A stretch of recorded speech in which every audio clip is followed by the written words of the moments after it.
Hello friends, आप सभी को नवरात्रि की हार्दिक शुभकामनाएं। माँ दुर्गा आप एवं आपके परिवार को अपार खुशियां और सुख समृद्धि प्रदान करे। मित्रों, आप देख रहे हैं हमारा चैनल नेचुरल गार्डनिंग।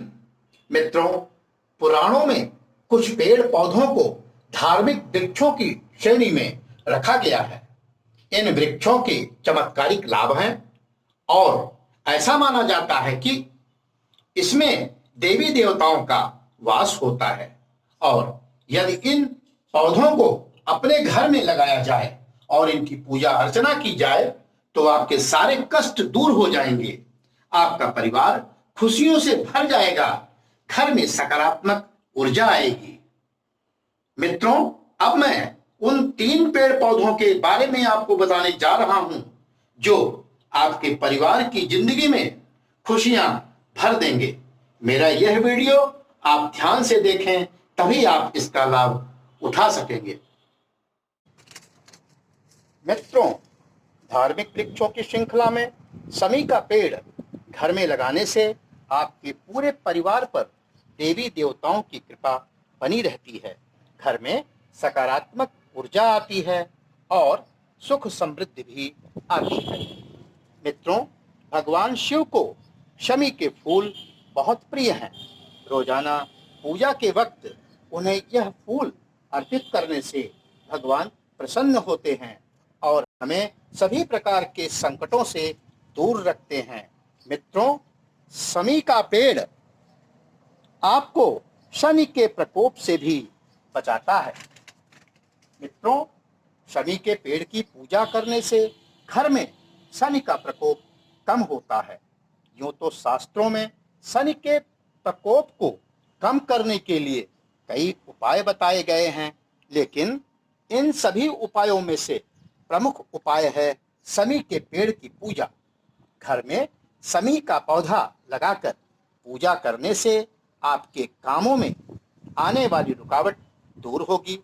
मित्रों, शमी वृक्ष की लकड़ी को यज्ञ की वेदी के लिए भी पवित्र माना जाता है। एक मान्यता के अनुसार कवि कालिदास को शमी के वृक्ष के नीचे बैठकर तपस्या करने से ही ज्ञान की प्राप्ति हुई थी।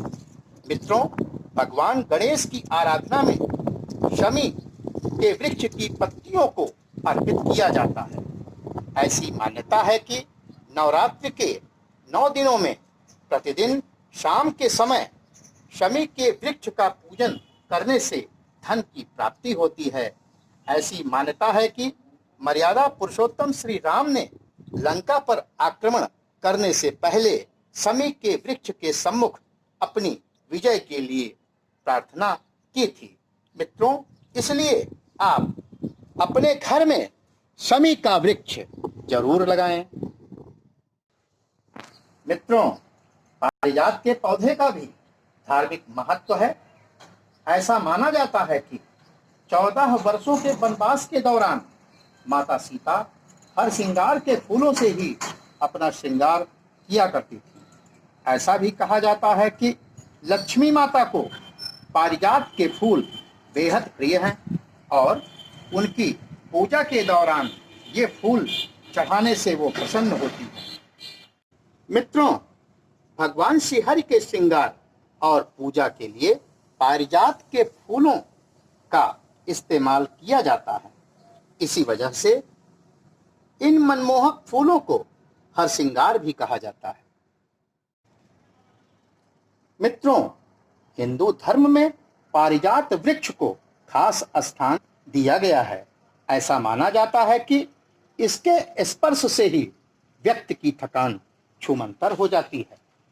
मित्रों, अमृत पाने के लिए जब देव और असुरों ने मिलकर क्षीर सागर में समुद्र मंथन किया था, तब उसमें से कई रत्न भी निकले थे।